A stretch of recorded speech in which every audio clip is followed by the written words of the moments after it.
Hello, good morning. Myself, I am BSR Botany lecturer. Today, our topic amino acids and proteins. You know, in every cell, 20 types of amino acids are involved in protein synthesis. But any cell, more than 100 amino acids are present. Mainly 20 types of amino acids are involved in protein synthesis. Clearly, amino acid is a methane derivative. In a methane, you just observe four valence is there: hydrogen, hydrogen, hydrogen, hydrogen. So the formula is CH4. It is a purely methane derivative. So look at there, amino acid. Here one valence is having amino group, next carboxyl group, next hydrogen. Then the fourth valence is R. R represents the alkyl group. Alkyl group of amino acid. Remember that one. So this is the amino acid. And the amino acid, when amino group and carboxyl group member is same, then that is called neutral amino acid. Whereas amino group content is more, that amino acid is a base. Whereas carboxyl group is more, that is called acidic. When the amino group and carboxyl group number is the same, that is called a neutral. The neutral amino acids, examples you look at there: glycine, serine. Whereas base you go lysine, arginine, and acidic nature you take glutamic and aspartic acid. So the neutral amino acids, basic amino acids, and acidic amino acids. But clearly you remember here R, that is replaced by hydrogen. When hydrogen is present, that amino acid is glycine. Glycine is the simplest amino acid. When R replaced by CH3, then this is called alanine. That is clearly alanine. Whereas that R replaced by CH2OH, then that is called serine. So purely, when R replaced by hydrogen called glycine, that is the simplest amino acid. When R replaced by CH3, then that is called alanine. When R replaced by CH2OH, then that is called serine. So then you go, amino acids are two types: essential amino acids and non-essential amino acids. Essential amino acids are must be available in the form of diet. That is available in diet only. They are called essential amino acids. Whereas non-essential amino acids are synthesized by the organisms. So the essential amino acids, when you take examples, tryptophan, methionine, and phenylalanine. Whereas non-essential amino acids, glutamic acid, aspartic acid, alanine. So amino acids are bind to form proteins.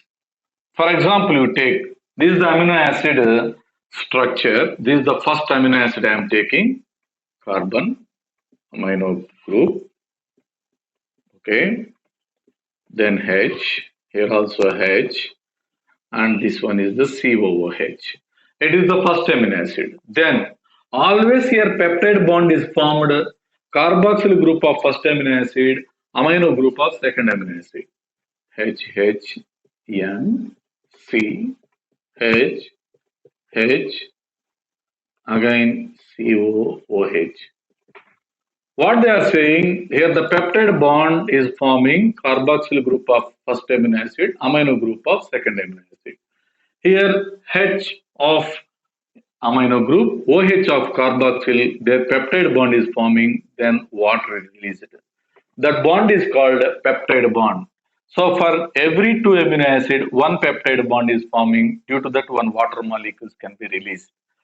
So here, this is a protein. Like that, many amino acids are binding with the peptide bonds to form a polypeptide chain. One polypeptide chain containing more than two amino acids. More than two amino acids, that is called polypeptide chain. So these polypeptide means a protein. The polypeptides are two types: monomeric polypeptides and multimeric polypeptides. So here monomeric means which contain only one polypeptide chain. That monomeric polypeptide containing only one polypeptide chain. Only one polypeptide. So only one polypeptide chain, example lysozyme. Lysozyme enzyme that containing only one polypeptide chain. Whereas multimeric means which made up of many polypeptide chains. Suppose hemoglobin you take. In the hemoglobin, especially the globin part made up of four chains. In that two are alpha chains, two are beta chains. So many polypeptide chains are present. So the hemoglobin is a multimeric polypeptide chain. Whereas insulin, that is also made up of two chains, two polypeptide chain. In that one is alpha chain, another one is beta chain. The structure. These proteins are different types. Primary structure, secondary, tertiary, and quaternary structures are there. When you go to primary structure point of view, amino acid, you look at here, this is amino acid, NH2, COOH, and this is the another amino acid, you know, here this is the COOH, here HHN. You know, peptide bond is formed carboxyl group of one amino acid, amino group of another amino acid. Here water is releasing.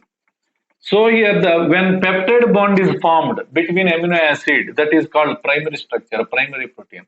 Like that always amino acid, peptide bond, amino acid, peptide bond, amino acid, peptide bond. Like that only peptide bonds are present, that structure is called primary structure. They are primary proteins. The generally primary proteins are non-functional. They are non-functional. So generally primary structures are non-functional except insulin. Insulin is a functional. Insulin exceptional. This is exceptional. Insulin. Then when you go for secondary structures, these secondary proteins are containing both peptide bonds as well as hydrogen bonds. I am showing the secondary structures. Look at there. So helical protein. This is the helical protein.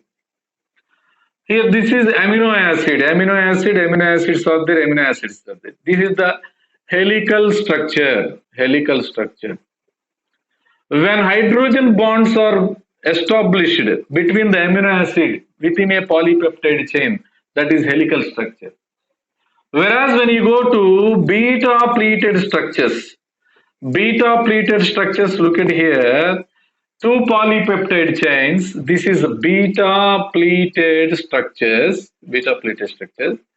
Amino acid, there the hydrogen bonds are establishing between the amino acid present in the two polypeptide chains. This is beta pleated structure and this is helical structure. Examples when you observe in keratin, generally you can observe this helical structure in the nail and also in hair. This is keratin, secondary protein structure. So whereas when you go for this is a beta pleated structure, you can observe silk fibers. Silk. You can observe silk fibers. This beta pleated structure. Okay, so this is the primary and the secondary structures. Then you go for tertiary structure. Tertiary structures are made up of three polypeptide chains. One, this is another polypeptide chain. This is another polypeptide chain. 1, 2, 3 like that, polypeptide chain. Especially in the tertiary structure, you take is here one amino acid, this is another amino acid. Here, OH of an amino acid and amino group of an amino acid may forms an active site for one substrate. It forms an active site. It acts as an active site for one substrate. One substrate can bind with an enzyme. So tertiary structures are enzymes. Tertiary structures are enzymes. Remember that one, star mark. So they are functional. Tertiary structures are functional.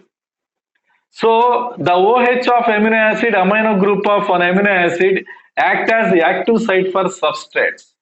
You know the substrate can convert it into product with the help of enzymes. It's the active site. So the tertiary structures are formed by the peptide bonds. Peptide bond formation is there, peptide, and also hydrogen bonds, and also sulfide bonds, sulfur bridges. And when you go to quaternary structures, so quaternary structures are made up of many polypeptide chains. So for example, you take hemoglobin, globin part of the hemoglobin. Hemoglobin, already we discussed that one, hemoglobin. Especially in the globin part, so there two alpha chains and two beta chains are present. These are two alpha chains, two alpha and two beta chains are present. So here also same peptide bonds, hydrogen bonds, sulfide bonds are present, and ionic bonds are also present. So these are the proteins based on their structure.